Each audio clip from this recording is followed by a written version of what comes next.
Panganibang hinaharap ng mga estudyante ng isang sitio sa Taytay Rizal papasok sa eskwela. Matapos kasing pagbawalang dumaan sa isang private subdivision, sa gilid ng bangin sila naglalakad. May report si Nico Wahe. Alas 5 pa lang ng madaling araw, binabagtas na ng elementary students ng Sitio Pugad Lawin. Dahan-dahan lang. Ang bahaging ito ng bundok sa barangay San Juan, Taytay Rizal para umabot sa alas 6 ng umaga nilang klase. Isang oras daw ang lakaran nila papasok sa San Francisco Elementary School. Ang grade 1 student na si Makmak nadulas habang pababa ng bundok. Punasan mo na tayo. Kuhanin mo na yung baby wipes mo.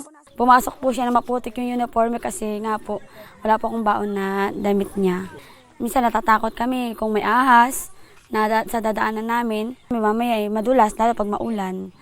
Talagang isang pagkakamali mo lang talagang babagsak ka rin sa bangin. Noong mga nakaraang school year sa isang private subdivision ang daan nila kung saan may tricycle na naghihintay sa kanila na maghahatid sa eskwelahan. 15 minutes lang daw, nasa school na. Pero pinagbawal ito ng Homeowners Association 3 linggo bago matapos ang nakaraang school year. Ayaw po ng mga homeowners na. Since kasi marami dito dati na mga informal settlers. Dati raw ay nagtatrabaho sila sa subdivision ng libre para lang mapagbigyan ng makadaan. Pero nahinto ito. Kung talagang sinasabi na private, may sarili silang batas, bawal talaga, hindi sila pwersahin, hindi kami naman wersa.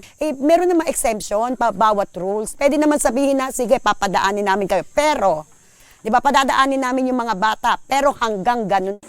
Sinubukan kong daanan ang tinatahak ng mga estudyante kasama si Kayceline at isa pang anak na si Thea.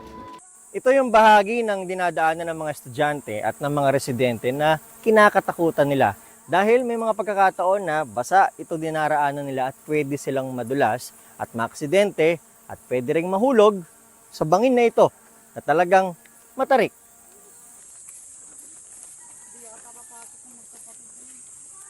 Minsan meron din po na tuklaw na po dito nung gabi, nakakala niya po yung tali lang na nakapulupot siya sa daanan. Ahas po pala. Ano ba nararamdaman mo pag naglalakad ka dito? Pag naglalakad po ako, nananakbo na lang po ako kasi po nakakatakot yung daan. Malay mo, may masupot po ako na ahas eh.